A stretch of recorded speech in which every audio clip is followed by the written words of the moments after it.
pues muchísimas gracias a todo el equipo que ha organizado estas jornadas de empleabilidad. Yo debo reconocer que me hubiera encantado que esto existiera en mi facultad cuando yo estudié la carrera, porque es muy importante que nos preocupemos, ¿no? Y que pensemos en qué haremos en el futuro, ya que el futuro es ese lugar donde vamos a pasar el resto de nuestras vidas.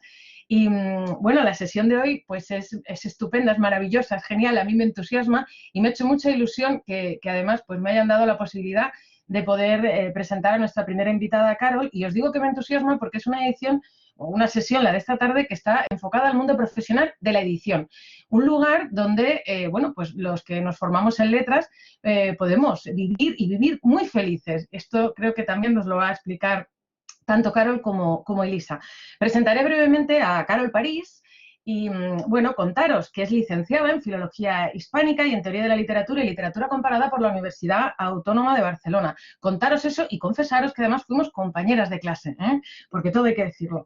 Además, también hizo un máster en Estudios Literarios y Culturales, también en la Universidad Autónoma de Barcelona, y bueno, pues se especializó en teorías postestructuralistas, por ejemplo, que es algo que también pueden hacer, ¿no? Pues los que acaban letras y luego se dedican al mundo editorial. Además, bueno, empezó su trayectoria, y esto es algo que creo que nos explicará, porque vamos a conocer muchos, digamos, estadios o fases del mundo de la edición. Bueno, muchas de estas fases se inició como agente literaria en la agencia MB, coordinando catálogos de agencias literarias norteamericanas y europeas, en editoriales de España, de Portugal, de Brasil, etcétera, ¿no? Y también de Nueva York. Pero también fue jefa de prensa en editoriales como Melusina y Plataforma, encargándose de la promoción de autores como Paul Preciado, Gabriela Weiner o María Alonso Puig. Luego igual nos puede contar cómo fue esta experiencia, ¿no? Y cómo es esto de acompañar a los autores. Porque luego sabéis que cuando acabe Carol París su intervención tendréis tiempo para hacer las preguntas que podéis ir comentando en el chat y que yo iré recogiendo. Y luego, además, y esto es muy interesante, en el 2009 gestionó la primera plataforma distribuidora española del libro digital, porque hay todo un apartado del libro y de la edición digital. Por lo tanto, ella trabajó en este proyecto pionero, que bueno, luego ha sido la base para lo que es el modelo de distribución del libro digital a nivel nacional que hoy tenemos. Y en el 2011 ya pues entró en el Grupo Z y en Ediciones B como editora de diferentes colecciones como Bruguera y Nova, que son unas colecciones dedicadas sobre todo a la ciencia ficción. Y bueno, pues ahí estuvo publicando autores como pues Sarah Lark, Orson Scott Card o Brandon Sanderson, por ejemplo, entre una larga lista de la que seguramente luego nos hablará. Pero sobre todo me interesa resaltar su puesto actual, ya que actualmente es la directora de la editorial Roca, donde pues desempeña sus labores como jefa, además de como editora de mesa, que esto también son cosas que nos tendrá que explicar en qué consiste cada una de estas labores, ¿no? Y bueno, pues aquí llevan autores como Alan Moore o William Gibson, que fue el que acuñó la palabra ciberespacio, que apareció por primera vez en una novela, Aelia Barceló, Chimo Bayo, Dulcinea, un montón de nombres, ¿no?, que trabajan diferentes textos y escritores de muchos ámbitos de los que también nos hablará. Bueno, además también tiene textos que ella ha publicado como autora, sobre todo de ensayo, ¿no? Y bueno, de ensayo literario, y participando en libros como Odio Barcelona, que publicó Melusina, donde también colaboraron autores como Agustín Fernández Mayo y Javier Calvo, y también, bueno, pues ensayos en volúmenes como Pasen y Vean, Estudios Corporales, y además pues artículos en revistas como Quimera, Temps d'Art y Vice. Son más cosas las que hay en su currículum, pero este es el resumen porque lo importante es que la escuchemos y yo sin más pues le doy paso a Carol. Muchísimas gracias por acompañarnos esta tarde y puedes empezar cuando quieras. Muchísimas gracias, Teresa, por esta mega presentación. Ha sido como, bueno, un revival, ¿no? Como viajar al pasado. Y nada, y gracias por la presentación. Y bueno, ya sabes que soy fan tuya de tus libros, de tu trabajo y de ti. Agradecer también a Ana Casas y a David Roas y a Silvia Gumiel por la invitación a estas jornadas. Realmente, bueno, estoy contentísima de estar aquí. Y bueno, no sé si, claro, puedo contar 35 minutos todo lo que supone el mundo editorial. Sí que me gustaría pues haceros pues una idea general de lo que consiste mi trabajo, para ver, bueno, si es algo que también a vosotros os puede interesar en un futuro, ¿no? Evidentemente quiero que me hagáis todas las preguntas que queráis. Tenéis el chat, entonces, si os parece bien, pues bueno, yo os contaré os haré la presentación y luego al final podemos charlar y discutir de lo que queráis, porque eso yo creo que es lo más importante, aparte de lo que os comentaré ahora, que es algo así más genérico, y también veréis que, bueno, he puesto como ejemplos algunos de los libros que he ido publicando, algunas de las cubiertas. Espero que esto no parezca Wallapop ni la teletienda, o sea, no os intento vender nada, simplemente que sirven como ejemplo para ver cómo un editor o una editora hace su trabajo. A ver, voy a hacer el compartir ahora. Bueno, pues el título de la presentación, ser editora como bien cuento. Bueno, esto puede dar muchísimo que hablar. A ver, lo más importante de todo es definir cuál es la figura del editor, o sea, qué es un editor hoy. Como os decía Teresa, pues bueno, yo llevo 15 años ya en el sector de la edición. Empecé en 2008, es decir, empecé en plena crisis. No he conocido este sector de otra manera que no fuera en crisis.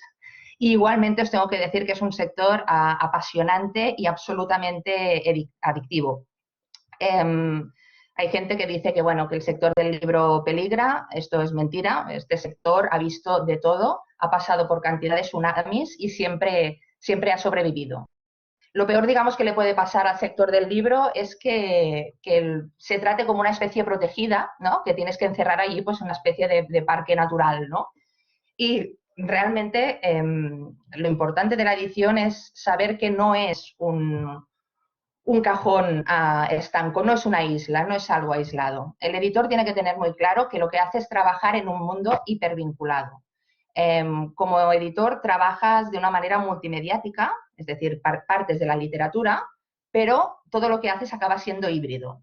Es decir, a partir del formato del libro, ¿no? De un manuscrito original e inédito que tú publicas, se establecen multitud de conexiones con otros formatos, es decir, sean cines, sean series, videojuegos, música. Es decir, tenemos que tener en cuenta que el mundo literario está ligado también al mundo cultural y al del entretenimiento, ¿no? O sea, nuestra biblioteca universal y mental ya no son solo 32 millones de libros, sino pues que también tenemos películas, composiciones musicales, retransmisiones radiofónicas, televisivas y, cómo no, todo el contenido que podemos encontrar en la red. Entonces, es esto, digamos que el editor tiene que estar conectado siempre e hipervinculado en un mundo globalizado.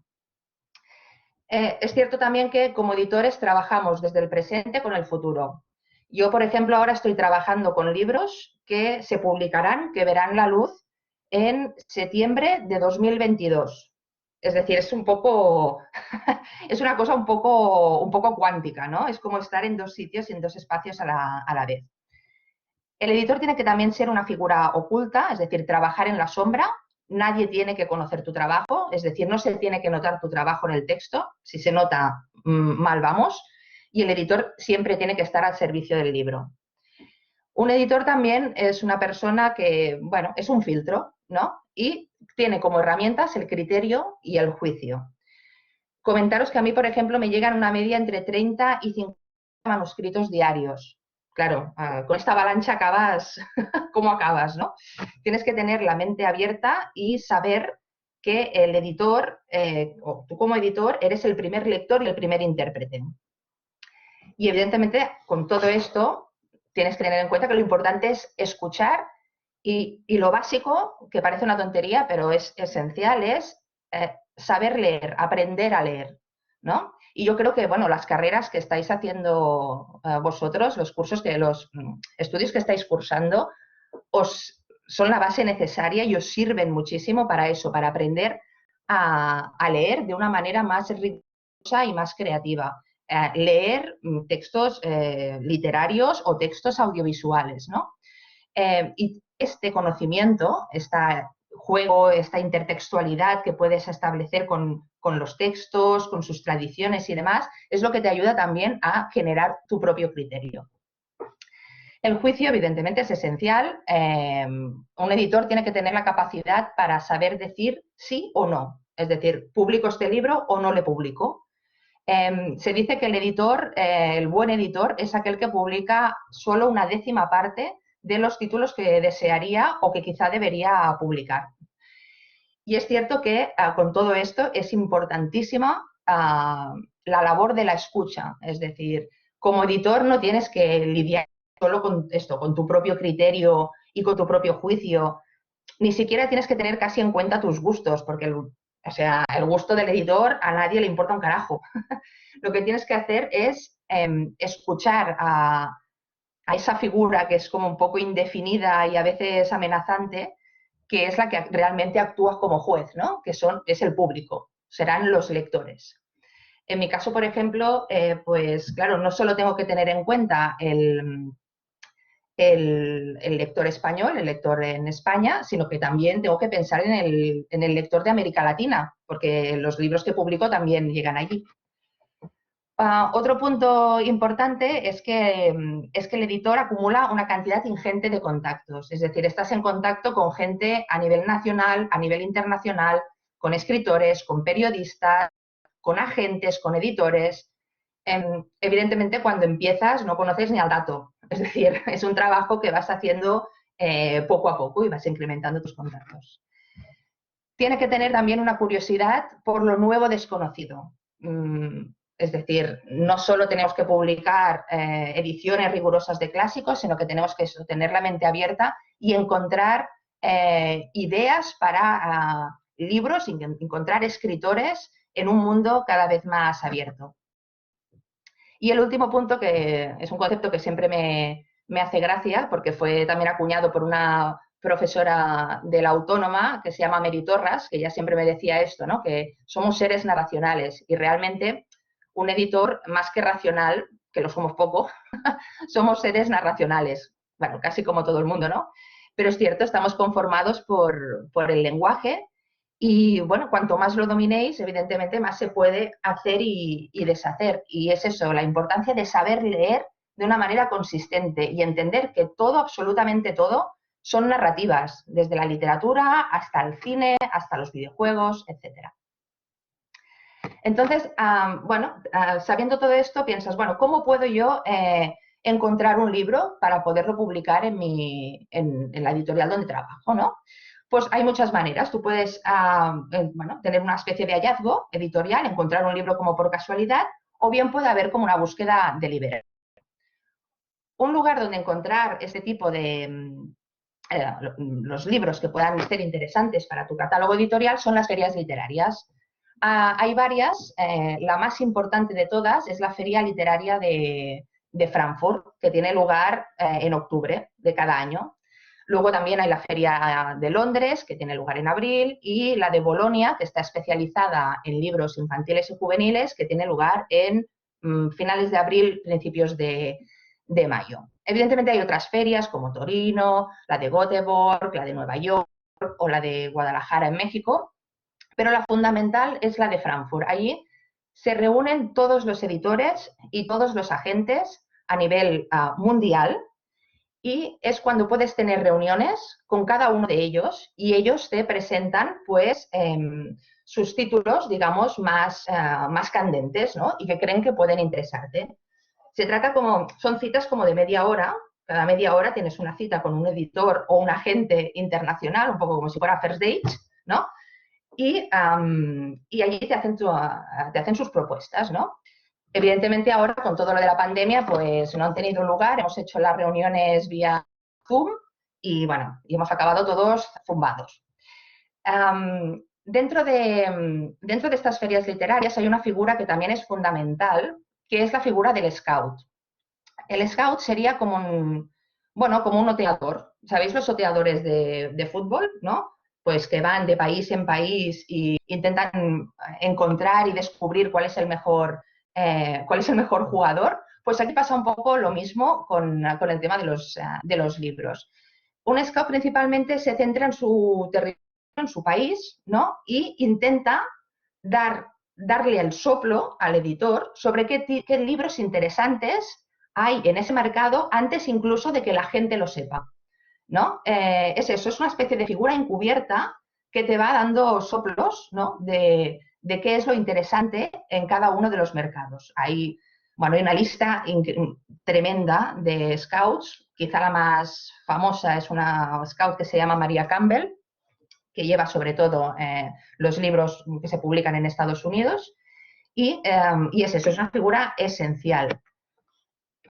Y es una profesión, exactamente, se dedican a ello profesionalmente. El editor les paga, pues bueno, una tarifa que sea, y evidentemente este scout tiene varios territorios. Pues el scout, por ejemplo, que me ayuda a mí, evidentemente también tiene un editor en Italia, otro editor en Francia, otro editor en Alemania y en varios países a los que ayuda y nos envía información. Normalmente es lo que se llama un report o una hot list sobre aquellos títulos que pueden ser interesantes en ese momento antes de que nadie los haya visto o estén vendidos. Dentro de todo ello, como os digo, en Frankfurt y en otras ferias tienes reuniones también con agentes y con editores internacionales. Las agencias son, sí, exacto, es un cazador de tendencias el scout, es un undercover, es un espía. Sí, sí.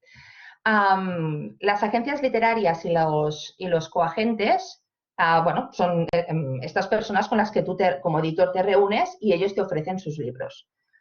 Os he puesto aquí como dos columnas. En esta de aquí os he puesto unas cuantas de las agencias literarias internacionales que hay. Hay, bueno, centenares, o sea, he seleccionado estas, pero hay muchísimas. Quizá conocéis todos a Andrew Wiley, también apodado el Chacal, porque, bueno, es conocido así, tiene este mote por su agresividad, ¿no?, a la hora de defender los derechos de sus autores. También, por ejemplo, encontramos, esta es curiosa, William Morris Entertainment. Esta es la primera agencia también literaria que se creó en todo el mundo. Nació en 1898 y empezó a dedicarse a la representación de actores de Hollywood ya en los años 20. Luego, evidentemente, fueron creciendo y aumentando su catálogo y acabaron también haciendo representación de escritores. Esto es algo muy curioso y esto es cuando voy y me reúno con ellos en Nueva York, pues es verdad que en agencias como William Morris o Creative Artists o United Talent, pues estás allí en la sala de espera y tienes pues al lado a un actor, al otro unos raperos del Bronx, ¿no? Y digamos que todas estas agencias no solo representan autores y escritores, sino que tienen un catálogo amplísimo de representados de toda la industria del entretenimiento. En el caso español, aquí por eso agencias y coagencias, tenemos también varias, os he seleccionado unas cuantas, pero habría muchísimas más. Ya sabéis que quizá la más conocida es Carnaval Sales, que trajo el boom latinoamericano, fue la creadora del boom latinoamericano. Y ellas se comportan también como coagentes, es decir, tienen sus propios autores, pero a la vez también representan catálogos de las agencias internacionales. Aparte de los agentes literarios, los propios editores y las propias editoriales también ofrecen sus libros y venden sus derechos. Aquí os he puesto una lista muy extensa de editoriales internacionales, quizá un poco de las más destacadas, habría muchísimas más, pero que sí que me gustaría, por ejemplo, pues que investigarais y que entrarais en las páginas web de cada una de ellas, pues de Estados Unidos, de Francia, de Alemania, de Dinamarca, de Japón, porque así podéis ver un poco el catálogo editorial y qué hacen cada una de ellas, qué publican cada una de ellas, y yo creo que esto así también nos puede dar una idea, ¿no?, del panorama editorial que hay a nivel mundial. Bueno, con toda esta gente, ¿cómo hablas? Sí, a través de manera presencial en las ferias, pero fundamentalmente hablas a través de correo electrónico. Bueno, aquí cuando tienes un email, realmente como editor recibes una cantidad enorme de emails.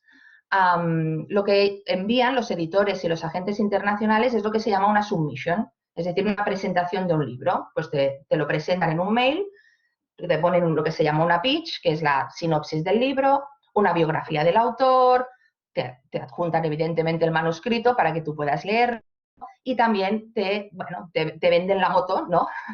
Y te dicen toda la repercusión que haya podido tener el libro a nivel nacional o internacional. Y tú a partir de allí pues seleccionas, ¿no?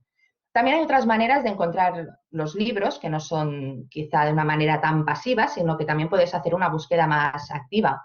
Todo editor, evidentemente, tiene que estar al día de de las novedades editoriales que se producen también en otros países.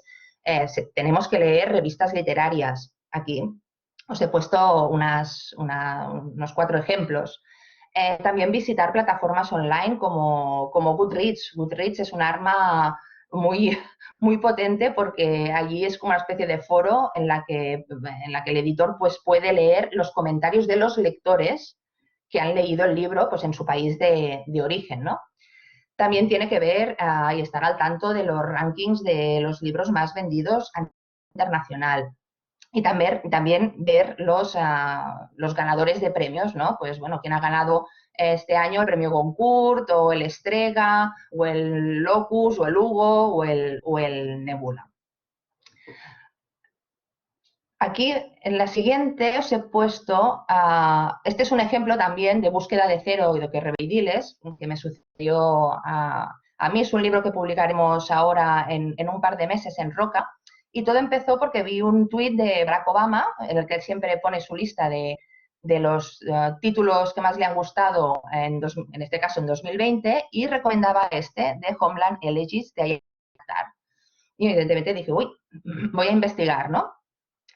Y pasadas, nada, unas semanas, el autor pues fue portada de una revista tan prestigiosa como es Publishers Weekly. Ha tenido además una cantidad enorme de citas y de recomendaciones. Os he puesto aquí la de Salman Rushdie, pero cantidad de autores norteamericanos han hablado, bueno, han dicho maravillas de este libro. Y con todo esto, pues tú ya ves que, bueno, que aquí hay algo y que puede ser un libro interesante. Y entonces, a partir de todos estos argumentos, pues el editor dice, voy a leerme el libro a ver qué tal está. Porque también puede haber todo esto y que el día un truño. Pero si realmente viene también acompañado, pues esto ya es es un buen inicio, ¿no? Perdonad ahora. Bueno, entonces, una vez decidimos que queremos publicar un libro, ¿qué tenemos que hacer? Pues empezamos a negociar. Se establece una negociación entre el editor y el agente literario o la persona que represente a ese escritor, que como bien he dicho también puede ser otro editor internacional. Normalmente, pues, si le interesa el libro y no le interesa a nadie más, pasas oferta, lo contratas y el libro es tuyo. ¿Que resulta que les interesa a otros editores? Pues tienes que entrar en subasta. Y allí, pues, en la subasta, bueno, es como una subasta habitual, en la que tienes una primera ronda, una segunda ronda, ¿no? Hasta que realmente el mejor postor, ¿no? El que da el golpe encima de la mesa, se queda con el título.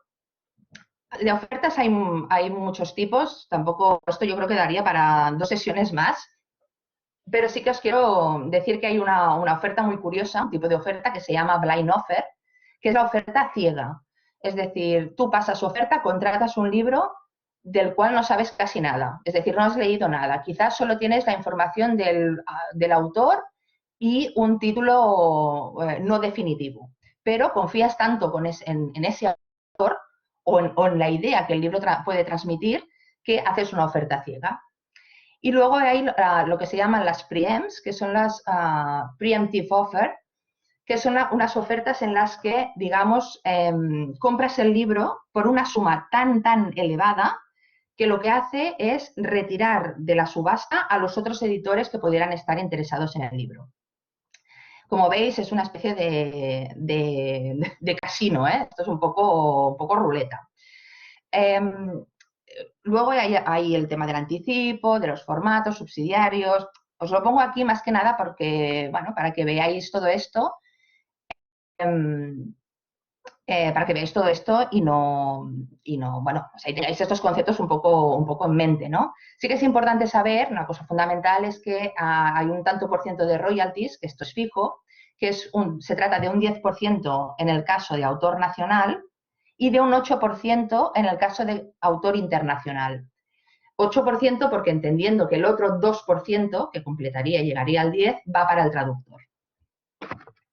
Bueno, una vez entonces ya has comprado el libro y el libro es tuyo, claro, ¿cómo trabajas con los autores? Evidentemente no es lo mismo trabajar con un autor internacional, porque normalmente el libro ya te viene dado, como mucho, y es un poco lo que os pongo aquí, pues puedes recibir lo que se llama un draft manuscript, es decir, algo que aún no está del todo definitivo, o un affaire second third pass, es decir, un manuscrito como en 3 fases distintas de corrección, y hasta que no recibes el final manuscript, el manuscrito final, evidentemente no puedes llevar al libro a traducción, ¿no?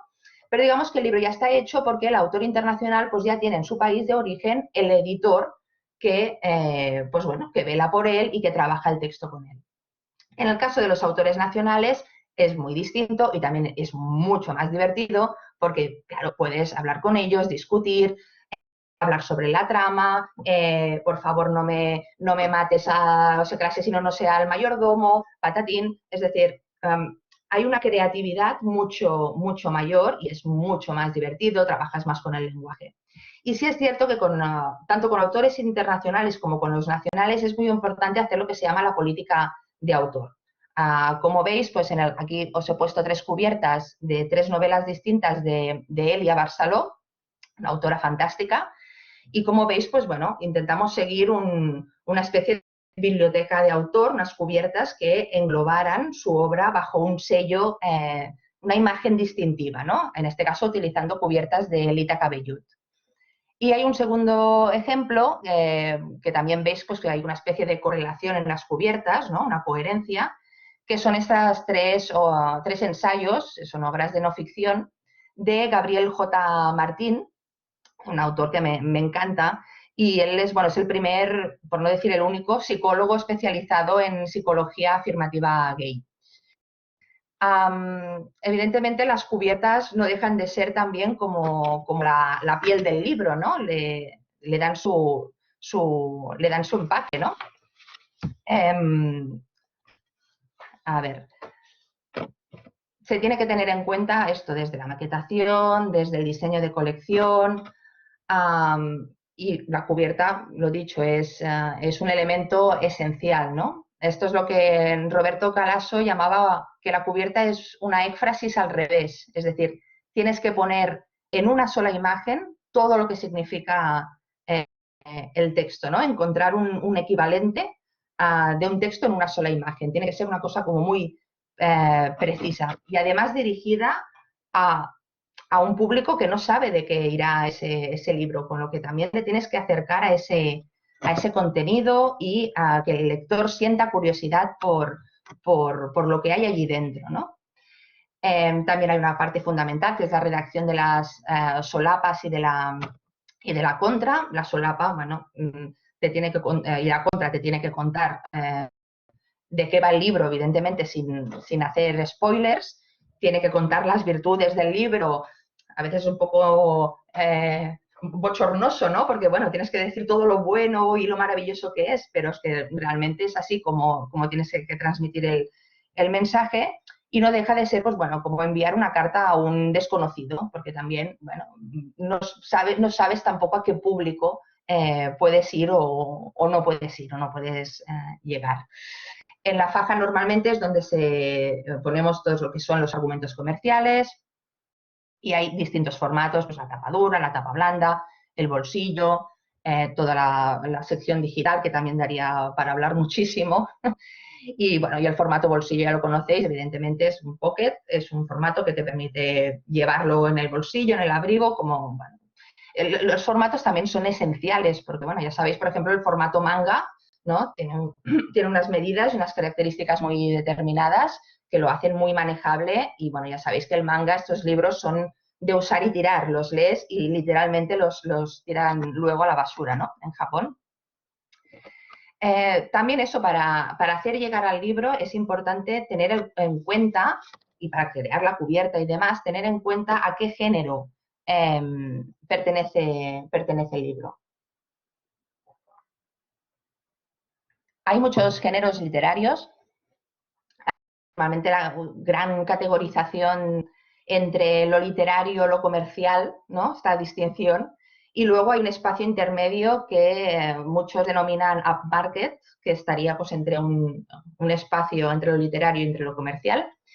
Y dentro de estas categorías pues, podéis encontrar de todo, es decir, desde thriller, a sagas familiares, libros de fantasía, de ciencia ficción, cómic, libros de ciencia, memorias, libros sobre esports, cantidad de géneros. Ahora hay un género en alza que está creciendo muchísimo, que es el género del true crime. Y hay otro género que por suerte también está creciendo entre el público lector aquí en España, que es los libros vinculados pues, con el feminismo, con la teoría de género, con cualquier temática relacionada con la teoría queer o con el tema LGTBIQ+, ¿no? Aquí os pongo un ejemplo porque estoy un poco... Tenemos el ejemplo de Teoría King Kong, que es un ensayo que publicamos de Virginie Despentes en Melusina en 2008. Yo trabajaba allí, la publicamos y vendimos 4.000 ejemplares. ¿Qué pasó? Luego, 10 años después, en 2018, el mismo libro ha sido publicado por Literatura Random House y ha vendido 50.000 ejemplares. O sea, muchísimo más. ¿Qué pasó? Pues claro, que en su momento este libro quizá no tenía un público interesado en esta temática y ahora, por suerte, sí, hay un interés creciente y el lector evoluciona y sus intereses evolucionan también, ¿no? Es cierto que en Melusina, es decir, aparte de Virginie Despentes, pues publicamos a Anne Fausto Sterling, a Elizabeth Stuart, a toda la French Theory, y bueno, nos comimos los libros con patatas, no vendieron nada. Y ahora, por suerte, sí, hay un interés creciente en todo esto.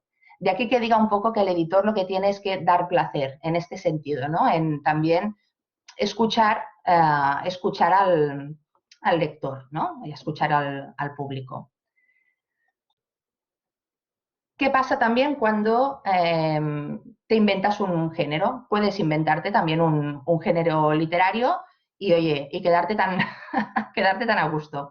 Aquí os pongo el ejemplo de una trilogía que publiqué cuando estaba en Ediciones B, de Sarah Lark, una trilogía súper exitosa, que vendimos 1 millón de ejemplares, una barbaridad.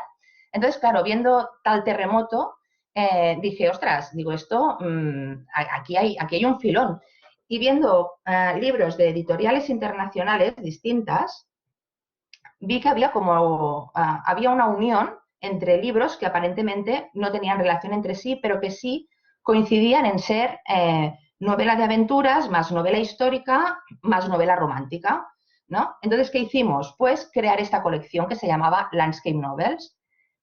Y fue tal el éxito también de las réplicas del terremoto que fue Sarah Lark, de los otros libros, que al final todo esto el concepto landscape novel se acabó convirtiendo en un género en sí mismo. Es decir, ahora si entráis en Goodreads encontráis landscape novel como género, e incluso dentro del sector editorial se utiliza como tal.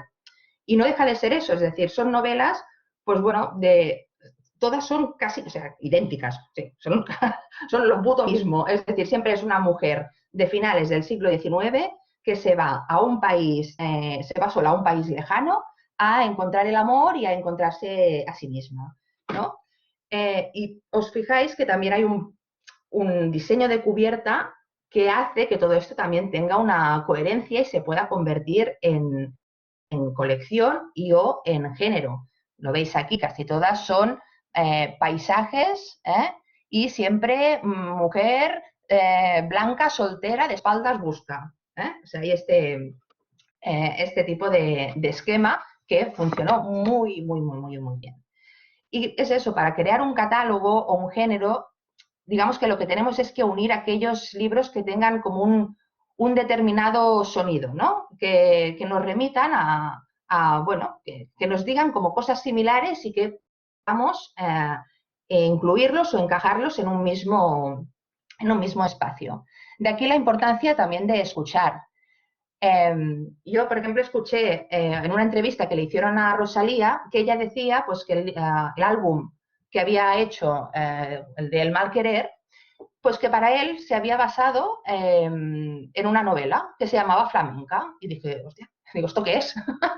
Y empecé a investigar y, bueno, y vi que sí, que era una novela inédita, que es una novela occitana del siglo XIII y de autor anónimo. Y evidentemente dije, bah, esto se tiene que publicar, pero ya. Entonces, bueno, encuentras estas, bueno, como estas llamadas, ¿no? Que te hace el mundo, ¿no? Y en este sentido, yo con este proyecto estoy contentísima de o sea, de haber llevado un clásico del siglo XIII al siglo XXI y que además, bueno, es que se ha leído, que se ha apreciado, realmente los libreros también me lo decían, dices que eso es extraño, o sea, hacía mucho tiempo que no me venía a preguntarme por una novela, por un clásico, ¿no? Así, y además fue como todo un redescubrimiento, ¿no? Con una edición, como veis, bueno, esta es la edición principal, esta es la edición de bolsillo, cambiamos un poco la estética, para, bueno, para acercarlo eso también a un público un poco quizá más joven, un poco distinto, ¿no? Pero bueno, ahí está el proyecto y son cosas muy divertidas de hacer, ¿no? Pero claro, yo estaba con todo esto y pensaba, digo, a ver, Rosalía, ¿no? Digo, a ver, ¿qué me dejo? ¿Me dejo algo, Rosalía? Rosalía. Y dije, hostia, digo, claro, las uñas, ¿no? Me dejo las uñas. Entonces, no sé si os acordáis o tenéis bueno, de la canción esta de Autoculture, que hay un momento que ella dice, uñas de Divine ya me las han copiado. Pues Divine es el salón de belleza donde la Rosalía, la chavalita, se va a hacer las uñas. Y yo dije, ostras, aquí hay algo. Me fui directamente a Divine y hablé con Maritza Paz, que es la propietaria de Divine y la persona pues, que se encarga del nail art de Rosalía. Y le dije, oye, ¿por qué no hacemos un libro? Y me dijo, sí, sí, genial. Y hemos, bueno, hecho este libro que es sobre, bueno, cómo hacerte tú las uñas en casa, bueno, con una estética que pueda ser divertida y demás. Evidentemente no te enseña a hacer las uñas que lleva Rosalía aquí, porque si intentas hacer esto en casa, pues como que acabas en el hospital. Pero bueno, para deciros que mira, que incluso de una canción se puede sacar algo, que de Rosalía se aprovecha todo y que las ideas están en el aire y que puede salir un libro a veces de la cosa más inesperada, ¿no? Otro caso en esta creación así de tendencias, que lo podemos llamar así, es cuando haces casi una réplica de una tendencia que funciona a nivel internacional y que quizá aquí pues aún no ha tenido o no ha encontrado su espacio. Os he puesto estos dos casos como ejemplo. Este título de Cómo ser una bruja moderna de Gabriela Hersey. Gabriela Hersey, que es una autora norteamericana, pero bueno, todo el tema ahora de la brujería, de la Wicca, en Inglaterra y en Estados Unidos, bueno, ya lleva como 2 años que empezó y arrasaba en Instagram, arrasaba, bueno, había cantidad de libros que también estaban relacionados con este tema y esto parecía que aún no había llegado a nivel editorial a España. Sí que evidentemente había gente en las redes sociales, pues que eso, ¿no? Hacían esta reivindicación pues del tarot, de los cristales, también entendiendo la brujería como una cosa así un poco protofeminista, ¿no? En la línea pues, de Silvia Federici y tantos otros. Y aquí, pues bueno, vehiculado de una manera un poco más frívola, pero en el mejor sentido de la palabra, ¿no? Entonces, bueno, tú también puedes, como editor, puedes ver que una tendencia internacional que funciona, pues también puede tener su traslación en el mercado nacional. Y aquí es cuando tenemos este libro, el de Brujeres, firmado por Celia Domínguez, que es una autora española, con la que yo hablé. Ella también está especializada en estos temas de Wicca y brujería y demás. Y le dije, oye, ¿por qué no hacemos algo que también que esté sobre todo dirigido al lector español? y realmente es que os pongo estos ejemplos porque son divertidos, son interesantes, puedes hacer, deshacer, no sé, y es que me apasiona, me apasiona muchísimo. Y esto es un no parar, porque bueno, también no tenemos que olvidar un sector tan importante como es el de los videojuegos. Y en el caso editorial, pues también hay una presencia importante de los videojuegos allí. Aquí os he puesto un par, Fortnite, una guía, en el fondo no dejan de ser guías, con trucos, ¿no? Como si fuera un tutorial de YouTube, pero en formato libro, pero bueno, para poder jugar muchísimo mejor. Y este lo publicamos hará como un par de años, y de aquí 2 meses saldrá una guía de Among Us, que como sabéis pues es uno de los videojuegos también que lo está petando ahora mismo. No sé si lo veis bien aquí, pero bueno, esta captura de pantalla aquí en pequeñito, esta es Alexandra Ocasio-Cortez, que ya sabéis, bueno, es una senadora de Estados Unidos, pues que empezó a jugar a la Among Us como forma para así poder interactuar, ¿no?, con sus votantes y con sus seguidores, casi, bueno, sobre todo más jóvenes, ¿no? El sector de los videojuegos yo creo que es algo que no tenéis que perder de vista en ningún momento. Bueno, esto es muy personal, pero yo actualmente estoy escribiendo un videojuego y es una cosa divertidísima, y que en el fondo es eso, todos son narrativas y tienen un tipo de cinemáticas, de ramificaciones y demás que convierten, bueno, no deja de ser una forma de narrativa. Y teniendo estudios literarios y conociendo la teoría narrativa, pues es algo que lo tenéis que tener en cuenta también, creo yo, porque muchos estudios de videojuegos, hay programadores, hay diseñadores, pero ya os digo que no tienen idea de cómo crear una trama o cómo perfilar el universo narrativo de un videojuego, ¿no? Ya aventuras conversacionales o demás. Esto daría mucho de sí, pero es un mundo apasionante.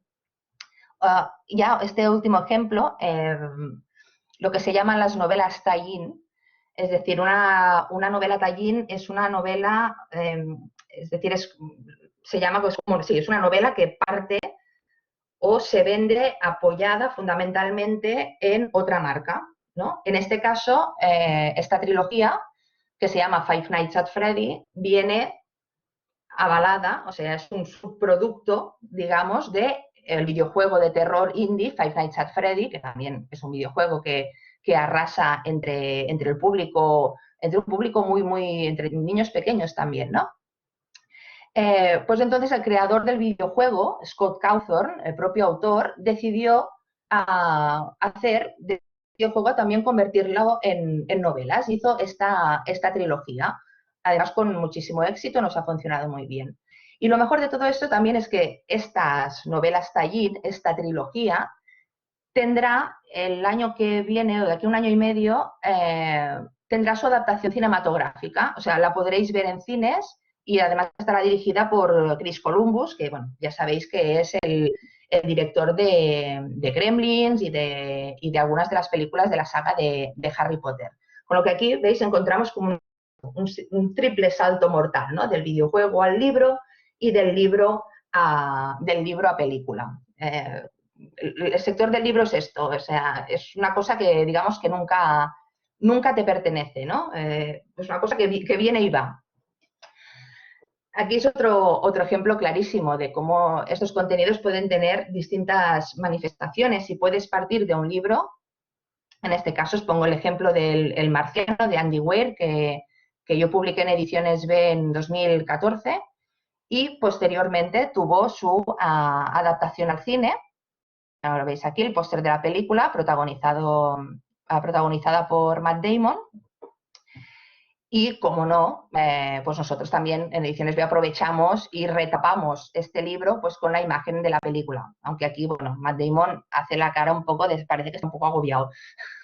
Yo creo que aquí está mejor. Y la cubierta original es maravillosa y fantástica. Tuvimos que hablar hasta con la NASA, imagínate. Y hay muchísimos ejemplos también de adaptaciones de libros a película.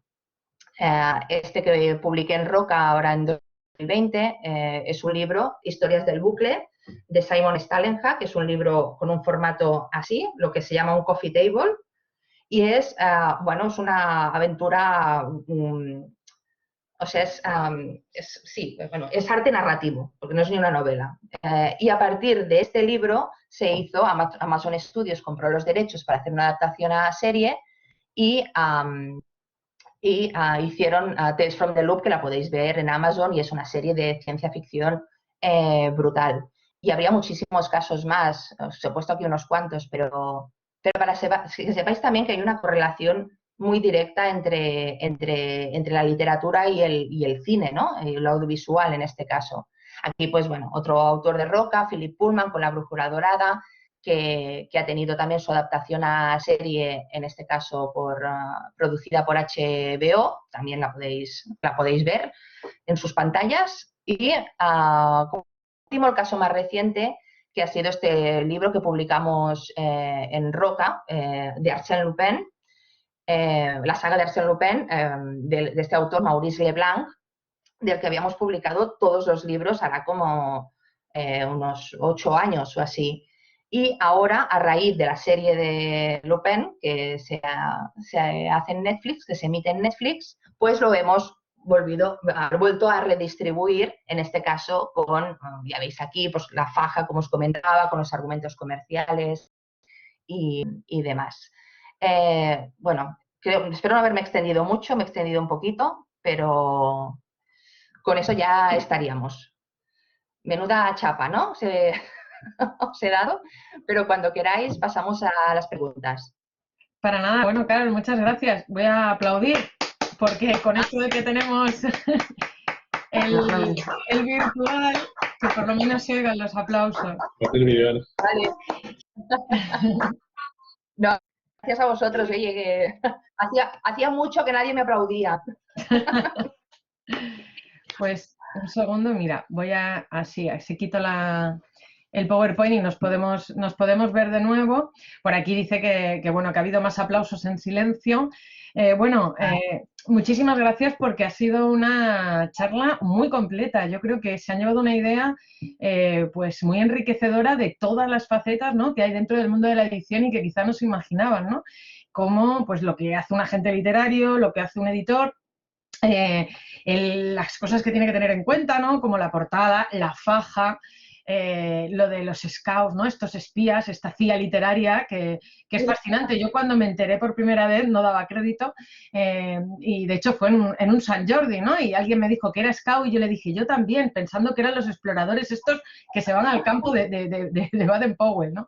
Y no, nada que ver, ¿no? Bueno, pues es el momento de las preguntas. Por aquí nos dice también Elisa, ¿no?, que ha sido un mundo completamente desconocido, que muchísimas gracias, muy interesante, nos dice también Mercedes. Y por aquí Isabel ya nos hace una pregunta.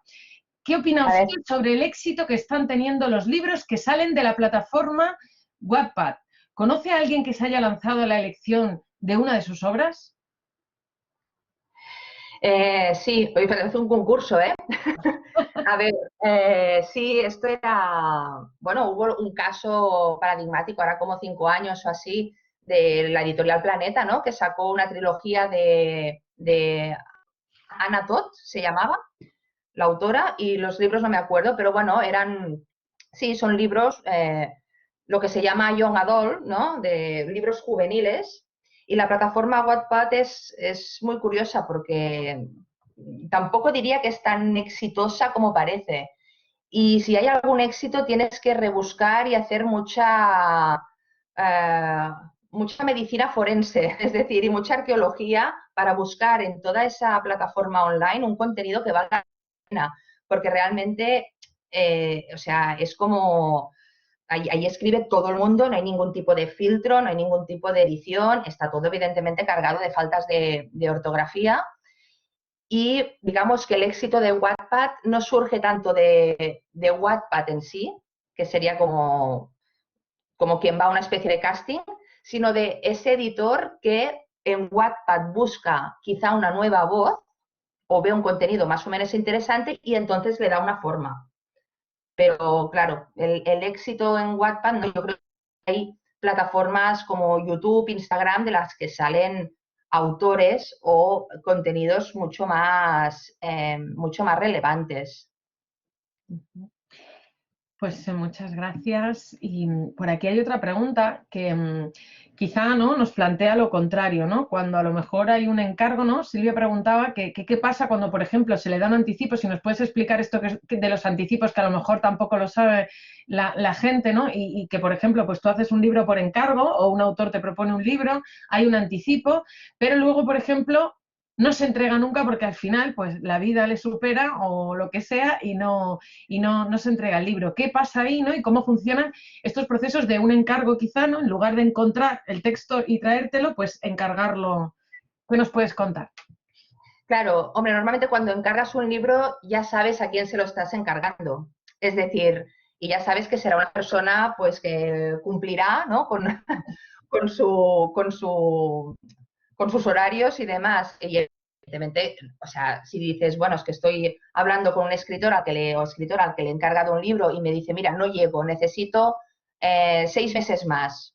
Bueno, pues se le dan 6 meses más. Que a los 6 meses no llega, bueno, pues 6 meses más. Y así, pero es muy raro que, digamos, una vez tú como editor ya le has pagado este anticipo a esa persona, luego pidas que te lo devuelva, porque a nivel contractual tendría que ser así. Si él no, o ella no te entrega el manuscrito y tú le has pagado un dinero, te tendría que devolver el dinero. Eso es muy, muy inusual y es como una muy mala práctica. No sé, yo no lo he hecho en la vida.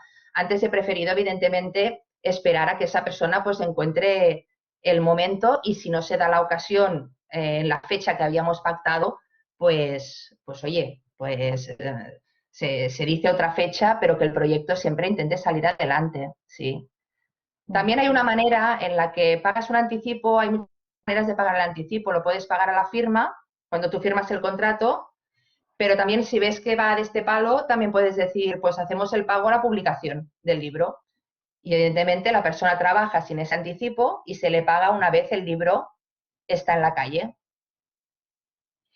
Que fíjate, todo esto es interesantísimo porque yo creo que se darán cuenta también, ¿no? De, bueno, que hay un contrato siempre, ¿no? Por lo tanto, hay muchas cuestiones, ¿no?, que ya están suplidas, ¿no?, legalmente, aunque luego pues haya flexibilidad, etcétera. Pero ¿qué nivel de negociación implica todos estos procesos que has explicado? Porque a mí lo de las subastas me ha parecido fascinante, ¿no? A ver ahí quién da más y bueno, pues creo que esto es algo que también tienen que tener en cuenta porque, bueno, a lo mejor es algo para lo que la carrera, ¿no?, la formación no les prepara, pero que luego la profesión sí que lo hará, ¿no? Sí, sí, no, pero esto es, bueno, es que se aprende rápido, es decir, se aprende eso a base de práctica. Y al principio, pues sí, anda que no te intentan colar cosas, ¿no? Y también hay libros que no valen la pena.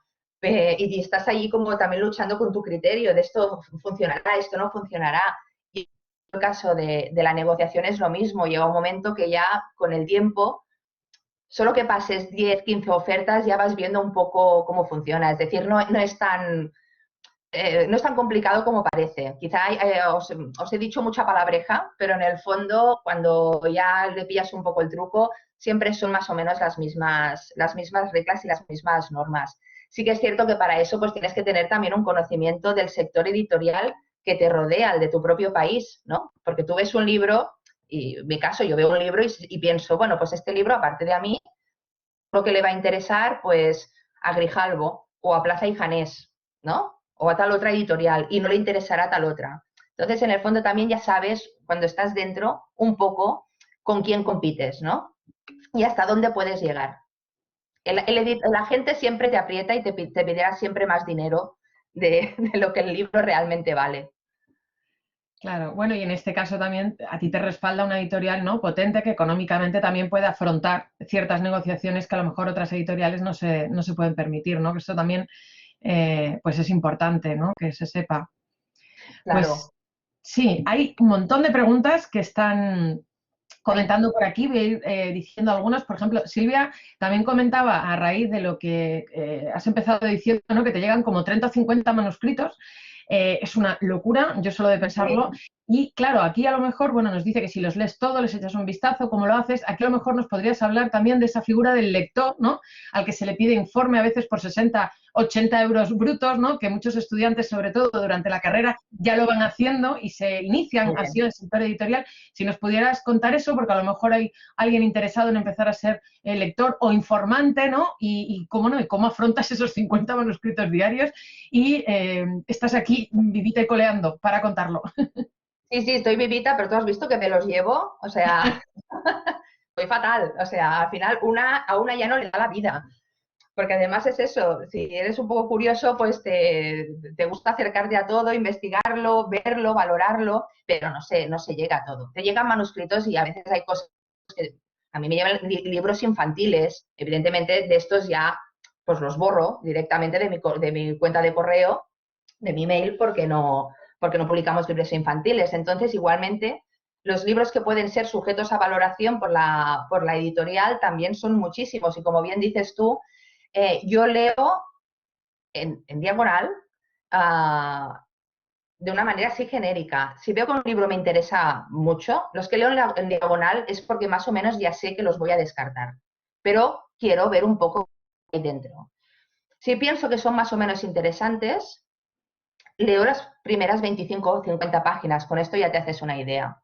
Pero está clarísimo que no puedes llegar a todo. Y como bien dices, la figura del lector es esencial. Yo tengo gente, claro, lectores, pues que leen por mí y lo mejor de todo esto es que estos lectores también están especializados en su manera. Pues a un lector le gusta más la novela juvenil, al otro la fantasía, al otro la ciencia ficción. Es decir, que esta vocación que tú puedes tener como lector la puedes utilizar trabajando en el sector editorial como lector y recomendando pues este libro sí, este libro no, o dentro de este género, pues parecía eso, aunque tuviera el libro muy buenas críticas en el país de origen, en Estados Unidos o donde tú quieras, pues merece la pena o no. Y el criterio de los lectores es fundamental, sí, sí, evidentemente. Sí, pues mira, con esta pregunta también respondías a una propuesta de Eva, ¿no? Que tenías en cuenta para quedarte con algo o rechazarlo. Pues bueno, ahora han conocido también esa figura del lector o el informante, ¿no? Pero también hay una parte del trabajo de edición que es el editor de mesa, ¿no? Elisa, por ejemplo, claro, nos dice que sí es muy complicado convencer a un autor para cambiar su obra. Y bueno, bueno, pues ¿qué nos puedes contarnos de ese trabajo a veces del editor de mesa, de estar ahí negociando también con el propio texto y las propias palabras, la puntuación, los adjetivos? No sé, ¿hasta qué punto entra un editor ahí, ¿no? Y Claro, no, a ver, claro, un editor puede, en función, o sea, puede hacer lo que quiera. Es decir, a veces puedes encargarte tú misma del texto, si te apetece, y si por lo que sea te aburre, se lo pasas a un editor de mesa externo. Claro, normalmente es lo que os decía, ¿no? Con los autores internacionales no trabajas así porque te viene hecho, con los autores nacionales depende de con qué autor es más divertido trabajar, ¿no? Que con otros, ¿no? Claro, los autores que no se dejan tocar una coma, estos ya ni los contrato, ¿sabes? Es decir, claro, sí, que les den. Estos ya no los quiero ni ver. No, en el sentido de que los que no, es decir, los que no se dejan tocar una coma, tengo autores así, pero es porque son muy buenos. Es el caso, por ejemplo, de Elia Barceló. Es que Elia Barceló es tan buena que no hace falta tocarle una coma, ¿sabes? En una cantidad enorme de otros autores a los que sí. Tienes que negociar siempre, bueno, pues de buenas maneras y a veces no consigues todo lo que quieres, pero se llega a un término medio. Y a la larga siempre te lo acaban agradeciendo, siempre acaban diciendo, suerte que hicimos esto, es cierto, tenías razón. Más que nada porque el escritor también cuando está con lo suyo no ve nada y entonces pues unos ojos externos siempre pueden ayudar a mejorar el texto y bueno, ya que se cometan los menores errores posibles, ¿no? Que algunos se comete, evidentemente, porque todos somos humanos y el editor también puede tener a veces una mala idea, pero en principio la cosa va así. Elia Barceló, que nos mostrabas antes sus portadas, bueno, escritora para adultos, ¿no? De novelas y cuentos, y además autora de literatura infantil y juvenil, que ganó hace poco el Premio Nacional de Literatura Infantil y Juvenil. Tenéis ahí una gran autora. Pues Total. por aquí, mira, nos hacen una pregunta que podríamos aunar y por supuesto os animamos también a que levantéis la mano y encendáis el micro y escuchemos vuestras voces, ¿no? Además de leer vuestras palabras. Nos dice Ana y Cristina, se preguntan entre las dos, más o menos, quieren saber, pues la gran pregunta, ¿qué hay que hacer para entrar en el sector, ¿no? ¿Qué consejos les das para alguien que quiera hacerse un hueco en el mundo editorial, como editora?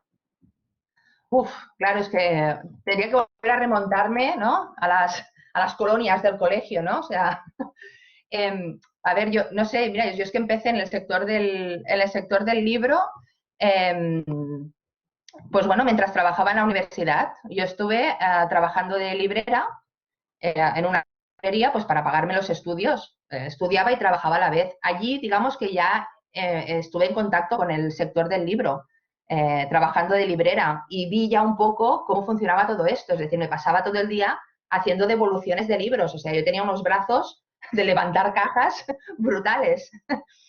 Luego también empecé haciendo informes de lectura en una editorial, todo esto mientras estudiaba, ya te digo, para pagar los estudios. Y poco a poco, es decir, yo creo que poco a poco te tienes que ir introduciendo de la manera que sea. Es decir, no, tampoco llegas a editor de buenas a primeras o de la noche a la mañana.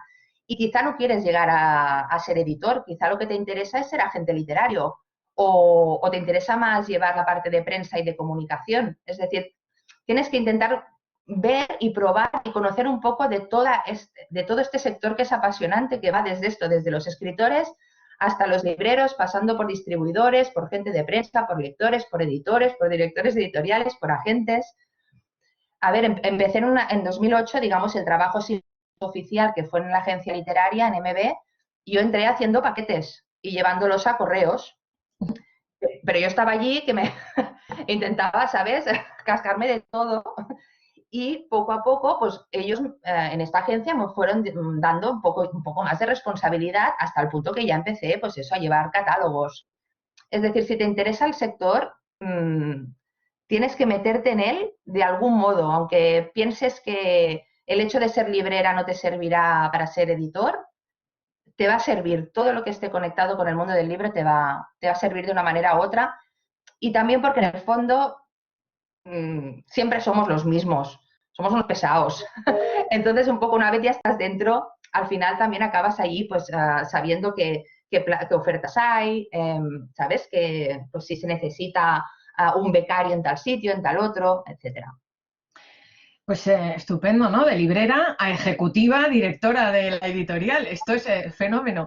Por aquí nos levantan la mano, justo antes de darle la palabra a Ana Casas, que ha levantado la mano, y simplemente preguntarte, como has comentado que quizá lo de empezar como lector, ¿no? Informante puede ser una buena manera de introducirse en el sector editorial, si nos podrías decir luego o ahora que cómo podrían nuestros alumnos ser lectores, a lo mejor pues en tu editorial o en alguna otra, qué deberían hacer o cuál es el primer paso para que puedan ser lectores. Que esto nos lo Sí, preguntaba también Silvia por aquí en el chat. claro, normalmente, a ver, claro, si partes de cero tienes que tener pues como una especie de valor diferencial para ser lector. Eh, yo os diría, digamos, que reivindiquéis aquel género, digamos, que más os gusta. ¿Qué es lo que más os gusta leer? Reivindicad eso. Es decir, si vosotros sois seguidores y grandes lectores de ciencia ficción y de fantasía, pues centraros en eso. Si os encanta el thriller, centraros en eso. Si os encanta la novela juvenil y Wattpad, centraros en eso.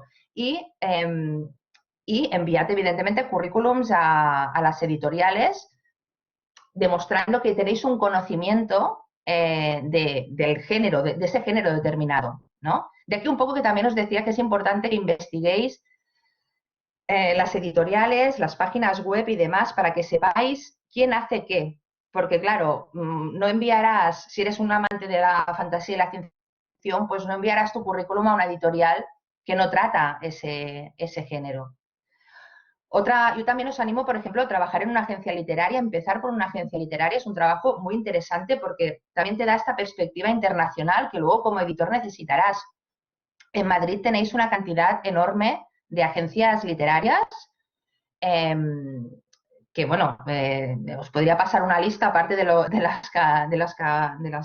que os he mostrado, pero tenéis una cantidad enorme y cada agencia también tiene sus catálogos de representación. Pues hay una agencia, por ejemplo, Acer, está especializada en catálogos en francés y en literatura francesa. Pues todos aquellos que leáis con fluidez el francés, os interese el francés, pues intentar hacer unas prácticas allí o algo así.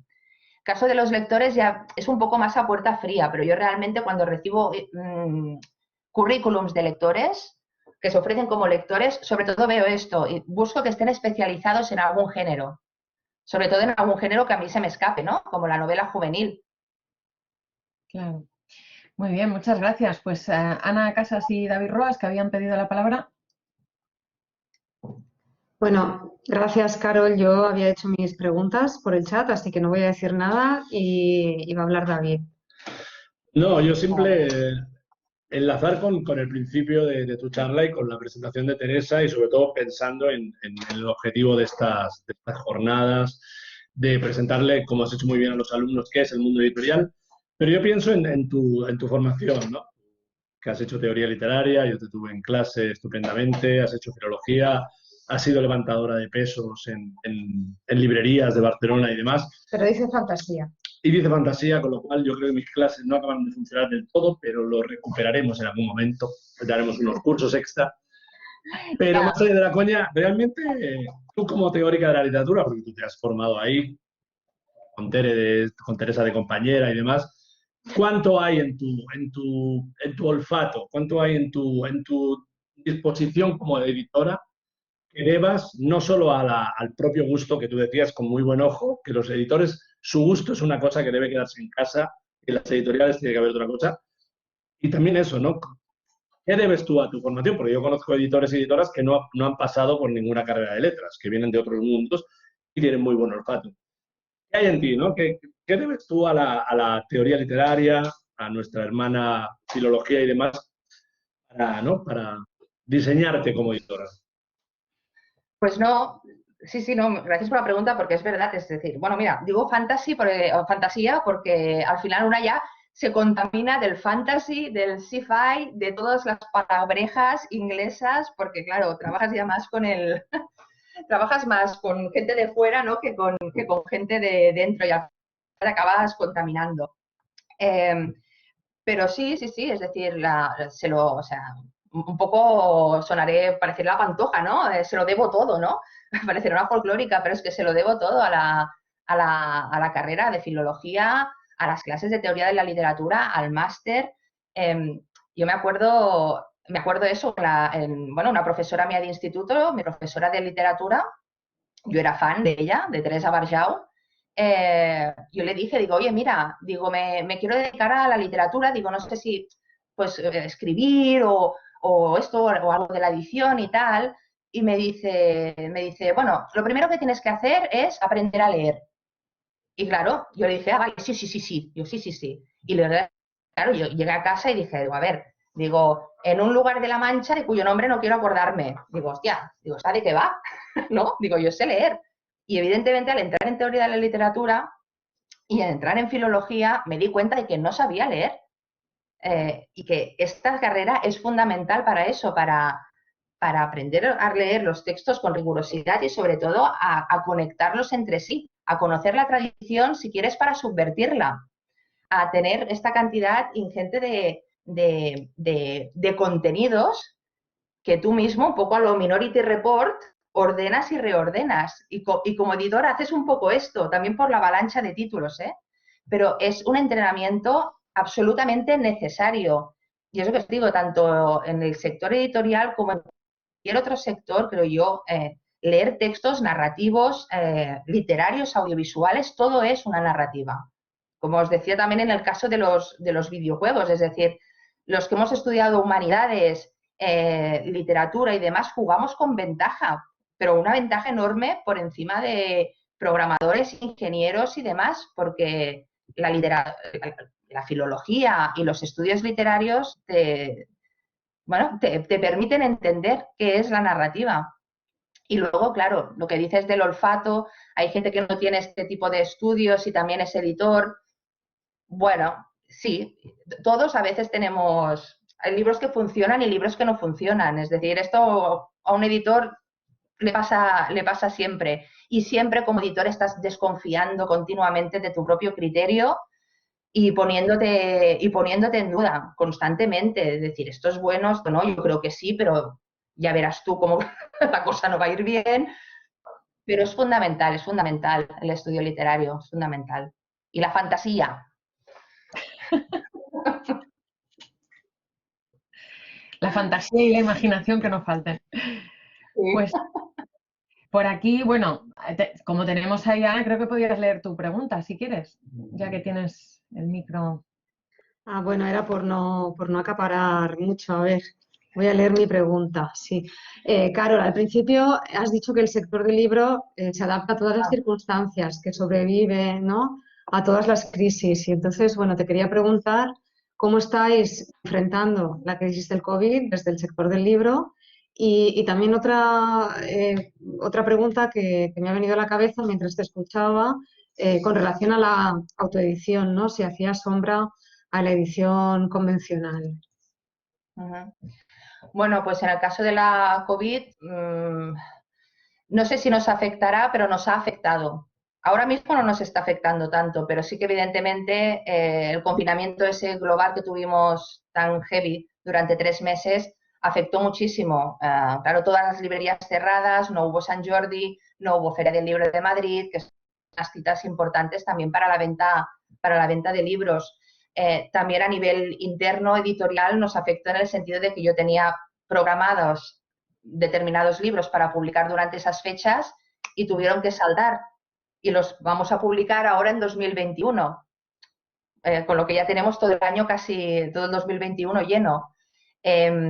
Fue una especie de parón y de stand-by. Tampoco no queríamos comprar libros ni hacer una inversión en derechos extranjeros, en novelas, porque teníamos muchísimas ya en cola, ¿no? Es un poco lo que generó. Y bueno, y unas de un 40% de las ventas. Esto evidentemente también ha hecho que los anticipos ahora, durante estos meses, sean más bajos. La gente todos los editores vamos con mucha más cautela, sobre todo por eso no nos entusiasmamos tan rápido. Esto de las tendencias también está un poco en el aire, porque a saber qué tendencia habrá en 2022. Claro, o sea, trabajamos con el futuro, pero no, eso sí que no lo podemos leer tanto, ¿no? Y el tema de la autoedición no le hace sombra, yo creo que es como una dimensión paralela. Y es más, incluso la edición tradicional se aprovecha de la autoedición, en el sentido de que es un poco algorítmico lo que diré, pero bueno, estos autopublicados pues que aparecen en los primeros puestos del ranking de Amazon, pues evidentemente muchos editores van allí y ven cuáles son los mejores posicionados y a ver si le pueden fichar y ofrecerle un contrato editorial convencional, que en el fondo es lo que quieren. Ellos quieren su libro en papel para bodas, comuniones y bautizos, lógico. Pues muchas gracias. Por aquí sigue habiendo muchas preguntas y yo os animo a que sigáis haciéndolas. Es ahora el momento y sobre todo, bueno, pues que podamos escucharos y que levantéis la mano. Por aquí Silvia también te pregunta consejos para los alumnos que escriban, que puede ser algo muy interesante porque seguramente habrá pues creadores o futuros creadores entre los alumnos que estén escuchando. Consejos, pues que lean. Muy bien. Fundamentalmente que lean. Y que intenten, que no tengan prisa por publicar. Es decir, hay esos escritores que no son escritores, es decir, esos escritores que quieren publicar pero no escribir, que para ellos escribir es secundario, sino que lo primero que quieren hacer es publicar. si les pasa eso, yo les diría que no lo hagan, es decir, que vayan con paciencia y no se conviertan en este tipo de perfil. Que escriban con mucha conciencia y que sobre todo envíen un proyecto a una editorial cuando vean que ese libro ya está, según ellos, cerrado, definitivo y que están contentos con lo que han escrito. Que no tengan prisa por publicar porque las prisas en esto son muy malas consejeras. Y sobre todo esto, que lean muchísimo y que tengan muy en cuenta a quién envían su novela o su poemario. No puedes enviar tu libro, es eso, a todas las editoriales que hay en España. De aquí la necesidad de conocer también, si eres escritor, qué editoriales hay en este país y a cuáles puedes llamar a la puerta porque tu libro puede encajar, ¿no? Es necesario saber un poco a quién le puede interesar tu novela, tu escrito, lo que sea. Sí, esto que comentas es muy importante, ¿no? Porque tienen que saber pues, que hay editoriales, por ejemplo, como Páginas de Espuma, que solo publica cuentos, pues que no se les ocurra enviar una novela como manuscrito a esa editorial, porque es perder el tiempo, ¿no? Ese tipo de cuestiones espero que las estéis anotando. Por aquí también nos preguntaba Elisa, y creo que también es una figura muy importante en el mundo de la edición. ¿Qué nos puedes contar a propósito de esto? El traductor, ¿no? O sea, no solamente por parte del editor cómo elige un traductor, sino qué lugar tiene el traductor, porque habrá seguramente futuros traductores también entre los alumnos y las alumnas que nos estén escuchando. Es un trabajo, no está muy bien remunerado en España ahora mismo, en otros países gozan de mayores protecciones, incluso precios cerrados, etcétera. Aquí no, pero ¿qué nos puedes contar de esta figura dentro del mundo editorial? Pues bueno, no es para nada ningún traidor, esto de traductor traidor, es una figura absolutamente esencial, básica y que te permite pues dialogar de nuevo otra vez con el texto, porque tú has leído el original, pero cuando lees la traducción no deja de ser un libro y un texto nuevo. Los traductores hay una relación pues como muy cómplice, ¿no? Sobre todo, bueno, cuando la traducción ya está bastante avanzada, pues en la que el traductor puede tener ciertas dudas y las comentamos entre ambos. Los traductores también son de gran ayuda para, por ejemplo, la traducción de los títulos de los libros, ¿no? A veces publicas un libro extranjero y no haces una traducción literal del título de ese libro, sino creas uno, que esto normalmente lo hace el editor, pero muchas veces también tienes esta ayuda del traductor, hay esta parte creativa del traductor que también te propone posibles títulos porque conoce el contenido también muy de primera mano. Sí, el traductor es esto, es como un escritor, también hace cosas algunos elementos de editor. Sí, es decir, la traducción literaria, sí, lógicamente no está muy bien pagada, pero las tarifas son las que son, pero evidentemente les diría que siempre vayan a royalties, es decir, que nunca acepten digamos, un fee, lo que se llama, un contrato fijo, sino que pidan sus royalties, porque, bueno, el caso más paradigmático es el del traductor de Harry Potter, que no cobró royalties, firmó un contrato sin royalties. ¿Qué son los royalties? ¿Eh? Explícanos qué es esto de los royalties. A ver, los royalties, a ver, es el tanto por ciento. Carol, perdona que te interrumpa, pero es que nosotros tenemos estudiantes de traducción y hay una asignatura de traducción literaria, entonces es que esto que te ha preguntado Teresa es crucial. Perdona que insista, pero estoy segura de que hay muchos interesados en esto que estás contando. He interrumpido solo para esto, pero para decir que creo que es muy interesante para ellos. Sí, no, yo creo que es básico para defender sus derechos. Sí, esto de los royalties es el tanto por ciento que se lleva, puede ser un autor, como he comentado antes, ¿no? Un autor nacional, pues se lleva un 10% de los royalties. Este 10% es el 10% del PVP del libro, ¿no? O sea, de lo que se ingresa por el libro, esto se reparte. Hay un 35% que se lo lleva el distribuidor, el otro el librero, el otro el editor y el autor se lleva un 10% del precio de venta del libro público, ¿no? Pues si vale 20 euros, pues el 10% de estos 20 euros. Cuando es un autor internacional se lleva el 8% porque el 2% se lo lleva el traductor. Es que no sé, es que ya te digo, esto necesitaría una Sí, sesión pero aparte, lo digo en serio. no, muy bien. Y este 2% puede ser un 2% para el traductor, puede ser un 1,5%, puede ser un 0,75%. Esto depende un poco también del racaneo de las editoriales. Pero eso que el consejo principal es este, es decir, un traductor, no aceptéis nunca una factura aunque os den 10.000 euros, 20.000, no, porque es eso. Mirad el ejemplo del traductor de Harry Potter. Aceptas 5.000 euros cuando podrías haber ganado 200.000. Claro, es que esto es fundamental, ¿no? Porque a ti te pagan por el libro, como bien dices, puedes acordar 5.000 euros por traducirme esta novela de 200 páginas, o 2.000 euros o 1.000 euros por traducirme esta novela de 150 páginas. Y una vez que tú entregas el libro y has cobrado tu factura, te pones a hacer otro trabajo. Pero claro, ¿qué pasa si ese libro se sigue vendiendo y se sigue vendiendo y se sigue vendiendo y se vende tantísimo como el de Harry Potter, ¿no? Que tú podrías haberte llevado esos royalties que nos indicas de ese 2% que eternamente pues sigue sumando y por lo tanto, bueno, ese primer dinero que tú ganas por haber hecho esa traducción, pues sigue sumando, igual que por ejemplo los actores que hacen un anuncio, ¿verdad?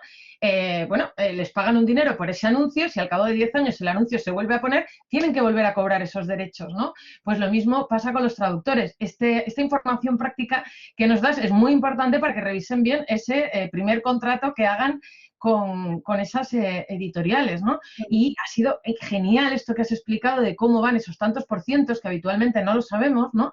Y fíjate, ¿no? El autor se lleva un 10%, que al final es 1 euro por cada libro que vende. Entonces, claro, es realmente poco, ¿no? Pero bueno, claro, si se tiene que distribuir, ¿no? Entre el traductor, si lo hay, la distribuidora, que nos podrías contar también un poco qué es esto de la distribuidora, que a lo mejor no lo sabemos todos, y bueno, pues la editorial, ¿no? La librería, etcétera. Por ejemplo, ahí la distribución, porque esto también lo puede hacer una persona de nuestra facultad, dedicarse al tema de la distribución o no, ¿qué papel tiene la distribuidora? ¿A qué se dedican? Claro, totalmente. Pues sí, bueno, claro, se dedica a distribuir los libros. Es un poco menuda respuesta, ¿no? No, pero es cierto, mira, en mi caso, ¿no? Roca Editorial, pues es una editorial independiente, mediana, pero tengo la suerte de que nuestro distribuidor, es decir, la persona que hace llegar nuestros libros una vez han salido de imprenta y los lleva a las librerías, en nuestro caso es Penguin Random House, que es un grupo, os he dicho, es el grupo editorial más importante del mundo. Y nos distribuye nuestros libros en España y en América Latina. El distribuidor lo que hace es esto, tiene un equipo comercial que lo que hace es ir de librería en librería, es un trabajo así muy a la antigua, pero de suela de zapato, de pisar asfalto. Y estos comerciales van de librería en librería enseñando catálogos y hablando de las novedades editoriales que hay. Y cada librero escoge pues qué títulos le interesan para su librería. Pues de este 5, de este 0, de este 200, porque es Dan Brown, de este no sé qué. El distribuidor lo que hace es esto, aparte de este servicio logístico que es de llevar los libros desde el almacén hasta la librería, llevar al libro por todos los canales hasta llegar al lector.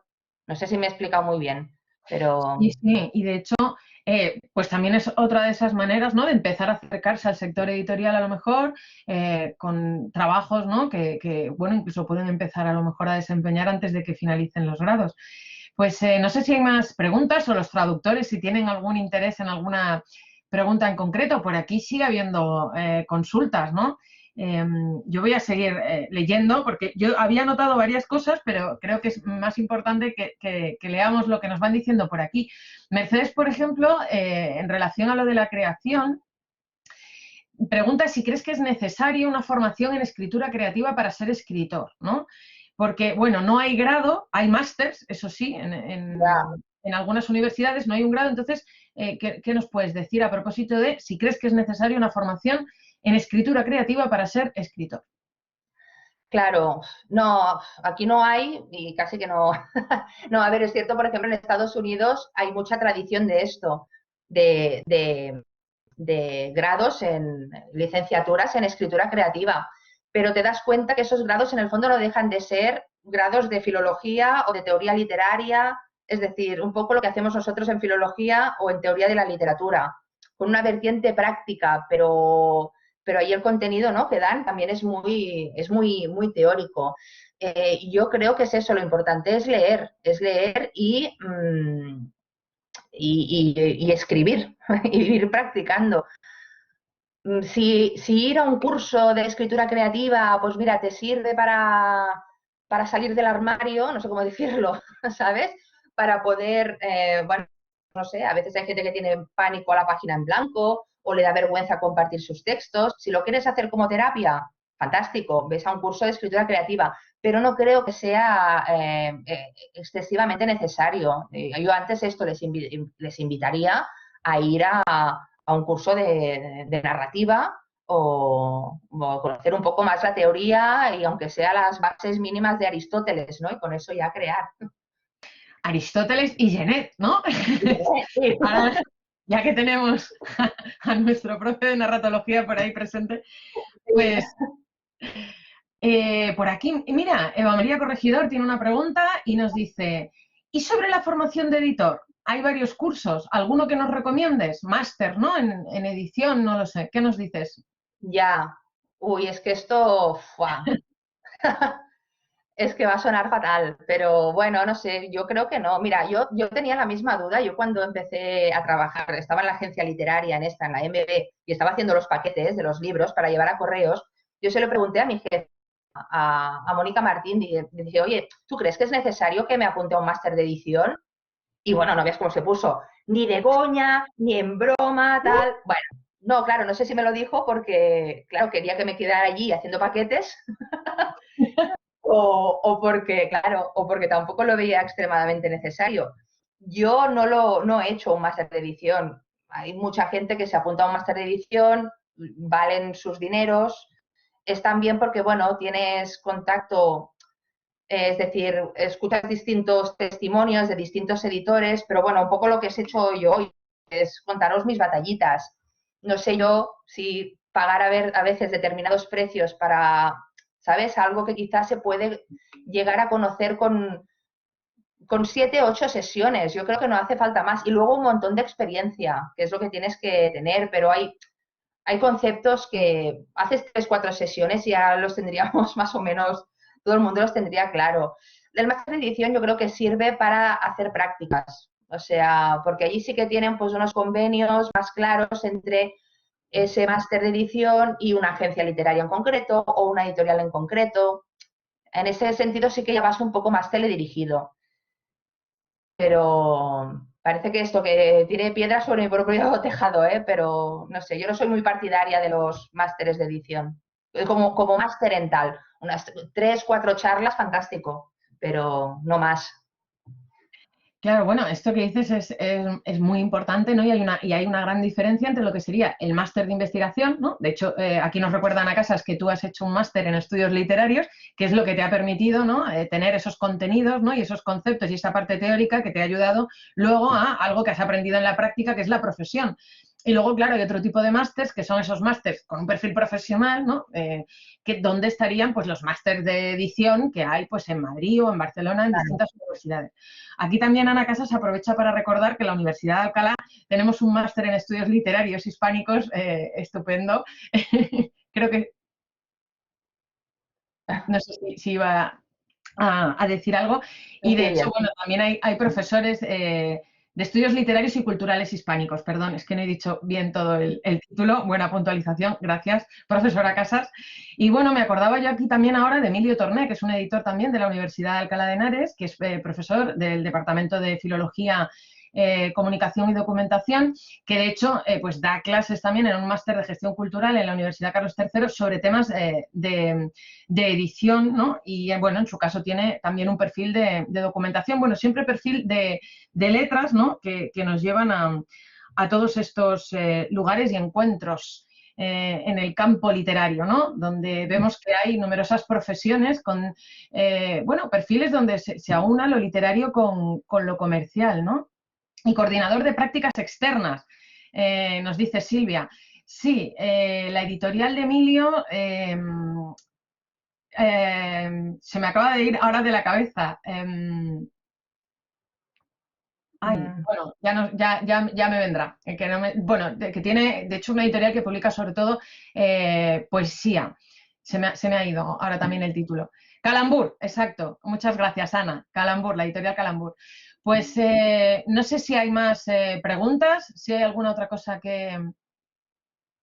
sobre la que queráis saber cosas. A mí algo que, por ejemplo, me ha parecido también muy interesante de lo que nos ha explicado Carol, ¿no? Aparte de, ¿no?, de esa faceta comercial, que es muy importante, de diseño, ¿no?, en portadas, fajas, etcétera, de, bueno, estar al tanto, porque también me ha parecido impresionante, ¿no?, que tengas que conocer todas las actualidades en todas las revistas, ¿no?, no solo a nivel nacional, sino también internacional. Luego también es que has mostrado una faceta que me ha parecido interesantísima, que es esa parte creativa, ¿no? Donde tú tienes tus propias ideas, digamos, para sacar tus propios productos al mercado, ¿no? De no solamente buscar, ¿no?, esos libros o estar en contacto con esos autores nacionales o esos libros extranjeros para traducirlos, sino como lo que comentabas del libro, que yo me lo he apuntado, Flamenca, porque ese texto, ¿no?, ponía que era un texto feminista del siglo XIII, yo no lo conocía, tengo que confesar que estas jornadas me están yendo muy bien para también actualizar mi bibliografía al respecto, ¿no?, esa obra del siglo XIII que se une, ¿no?, a la canción, ¿no?, como nos hablabas de que el sector editorial y del mundo del libro es algo híbrido, que creo que ahora ha quedado muy claro para los alumnos y las alumnas, ¿no?, porque has hablado de cine, de videojuegos, de literatura contemporánea del siglo XIII, de música, no sé cómo se llama lo que canta Rosalía, pero es como flamenco trap, o no sé qué nombre, cuál es el marbete. O sea que creo que ahí también, ¿no?, pueden desarrollar esa faceta más creativa, que me ha parecido interesantísima y que yo, por ejemplo, conocía menos, ¿no?, del sector editorial. Y pues bueno, por aquí nos preguntaba Silvia también, ¿no?, bueno, que si nos recomendabas algún libro, 2 o 3 recomendaciones. Uf. Pues mira, es que claro, ya es lo que digo, os he contado tantos, bueno, algunos ejemplos de los que publico yo. No, mira, no os recomendaré ningún libro que esté publicado, sino os recomendaré un libro que se publicará, creo que el día 26 de febrero, que se titula Yoga y es de Manuel Carrer. Y esto ya para deciros, sí, bueno, es un big name, ¿no?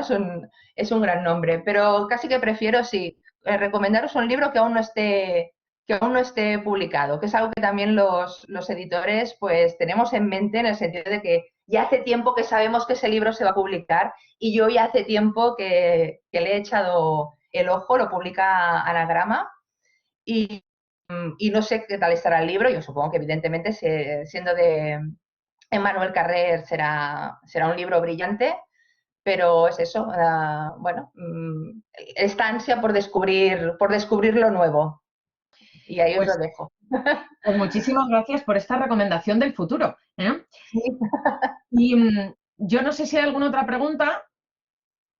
Pues antes de cerrar, yo sí que querría hacerte una última pregunta. Entonces, porque, bueno, ahora estás de jefa editorial, ¿no?, directora en Roca, y es cierto que actualmente en el mundo editorial pues hay varias directoras de grandes editoriales importantes como en la que tú trabajas, ¿no?, porque está Silvia Sesé, por ejemplo, en Anagrama, o Elena Ramírez en Seis Barral, bueno, Planeta, o Sandra Hoyos, por ejemplo, en Acantilado.